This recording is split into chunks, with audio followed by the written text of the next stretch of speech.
Allez, on est parti pour une petite séance de marche rapide. J'ai décidé, après ce mois et demi de balade ininterrompue, de faire un petit point sur cette marche rapide que je fais, que j'essaye de faire en tout cas le plus régulièrement possible.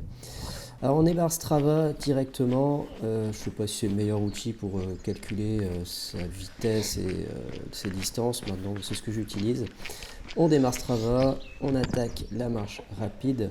Je vais vous montrer ici le chemin que j'utilise, que je fréquente en tout cas en hiver.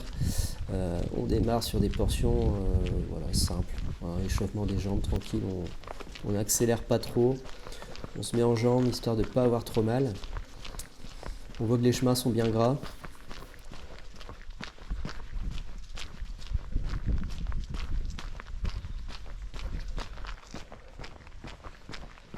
Alors on descend directement dans un chemin bien en pente totale. Voilà, ça permet de bien se mettre en jambes, pas trop accélérer. On a la veste encore qui est bien fermée parce qu'on n'a pas encore trop chaud, mais ça va vite s'accélérer avec cette petite bosse directement qui, dès le départ, moi, me fait mal en général au muscle du tibia. J'ai toujours eu ça depuis que je pratique la marche rapide.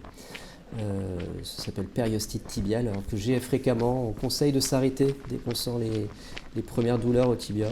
Moi, je continue en général et au bout d'un quart d'heure, 20 minutes, voilà, une fois que le muscle est chauffé, on ne sent plus rien. Donc voilà, on emprunte ce chemin qui est normalement dédié au vélo. Moi, je l'utilise voilà, pour la marche. On ne croise pas grand monde. Et du coup, voilà, je me permets d'y aller.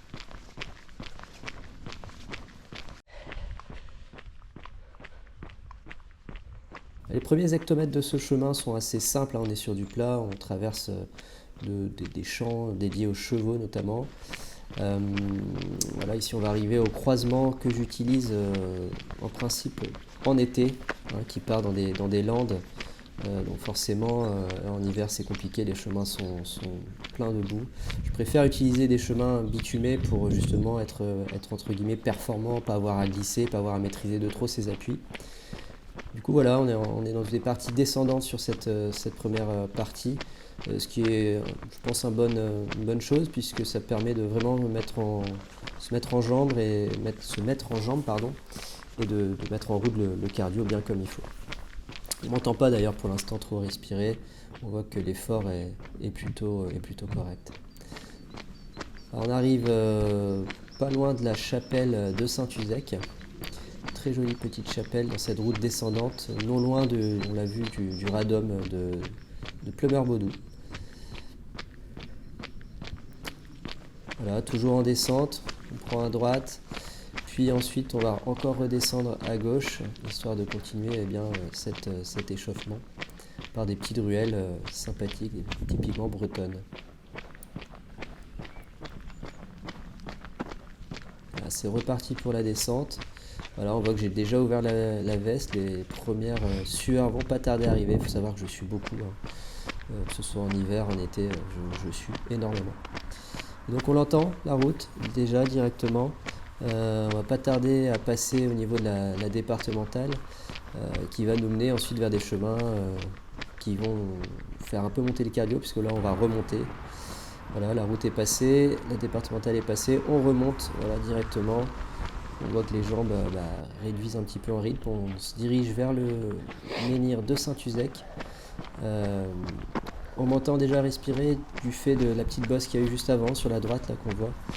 Donc ça fait bien monter le cardio en fréquence. Pareil jusqu'au menhir, ici on voit que le relief se fait présent. Et là on va repartir sur une zone de chemin. Il faut savoir que sur ce parcours, j'ai à peu près 80-20. 80 de bitume, 20% de chemin. Et là, on va passer sur les 15% du chemin. Là, ce sera voilà, que du chemin, que de la gadouille. Du coup, voilà, c'est le petit compromis que je fais en hiver. Je me permets juste de passer là. Donc voilà, petite bosse terminée. Là, on a une portion plus favorable dans les chemins.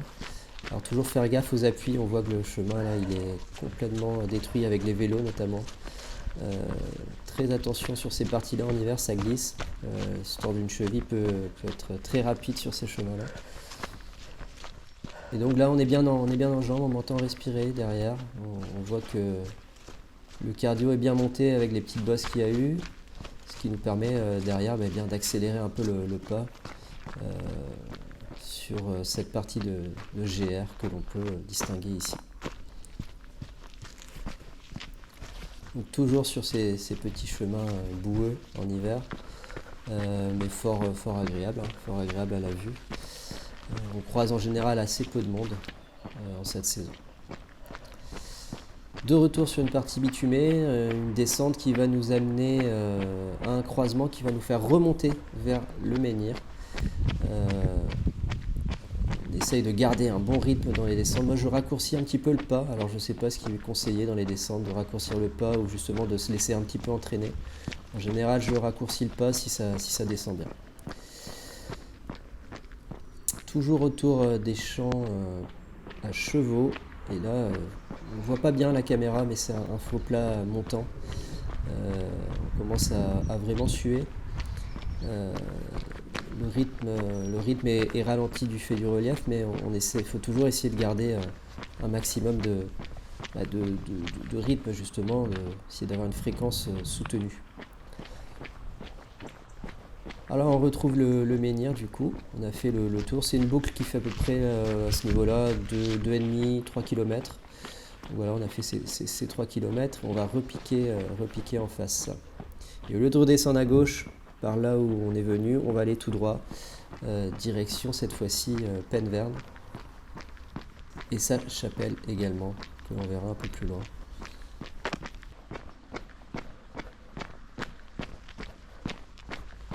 Toujours ces petites ruelles sympathiques, typiquement bretonnes, avec donc la chapelle que j'ai nommée juste avant.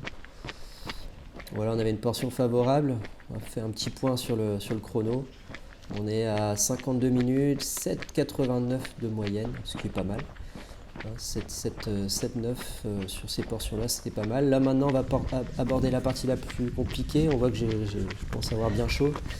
On est sur des faux plats, là tout du long, c'est du faux plat. Une longue ligne droite qui peut être un peu rébarbative. Une longue ligne droite en faux plat avant de redescendre, puis de prendre le mur. Voilà, on voit que je suis quand même inquiet par ce mur, n'est-ce pas? Le mur qui va arriver. Voilà, on le voit pas bien, je trouve qu'on distingue pas bien à l'écran, mais c'est vraiment très très abrupt à ce niveau-là. Sur on va dire une cinquantaine de mètres, vous avez une grosse montée qui cette fois-ci fait vraiment raccourcir les pas et qui vous fait monter le cardio en flèche. Alors on va voir ici que mes pas se raccourcissent grandement, le pas se fait moins alerte.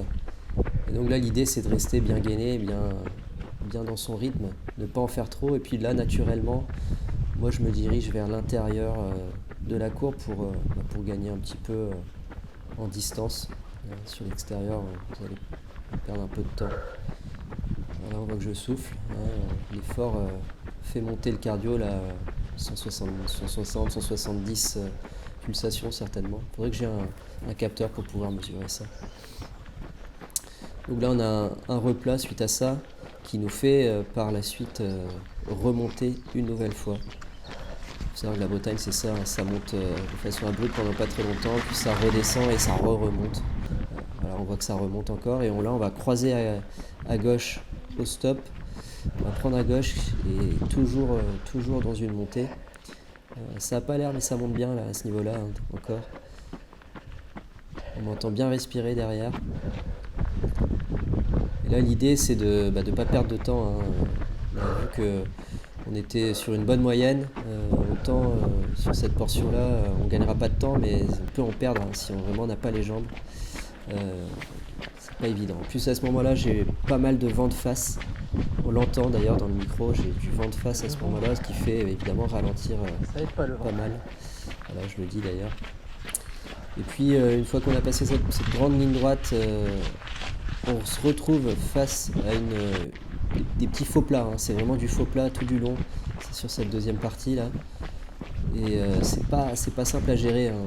Quand on arrive en fin de parcours, au bout d'une heure, 1h10, on commence à avoir mal aux jambes justement. On a le lactique qui monte un peu dans les cuisses, dans les mollets, dans les tibias, dans les fessiers. Et là, on arrive à la dernière ligne droite. Dernière ligne droite qui va me ramener bien à mon domicile. On voit que j'ai bien sué. C'est compliqué la fin, toujours la dernière ligne droite. Et donc on termine ici en 1h14 à 7,9 de moyenne. Ce qui est vraiment pas mal pour 9 km 700 de trajet. Alors voilà, moi j'ai fait cette petite vidéo simplement pour donner un petit aperçu de ce que je fais et que j'essaye de faire en tout cas le plus régulièrement au quotidien. J'ai eu un moment de pause là du fait de petits soucis de santé. Je vais essayer d'en refaire de temps en temps. Je ne referai pas des vidéos comme ça tout le temps à vous montrer mes petites progressions au quotidien. Maintenant, voilà, ça peut donner un aperçu de l'effort que ça représente aussi de marcher vite. C'est pas si simple que ça, même si ça peut en avoir l'air.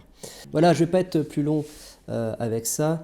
Nous, on se retrouve où, je ne sais pas, quand, je ne sais pas, mais on se retrouve en tout cas bientôt. Mais en attendant, eh bien, lève-toi et marche.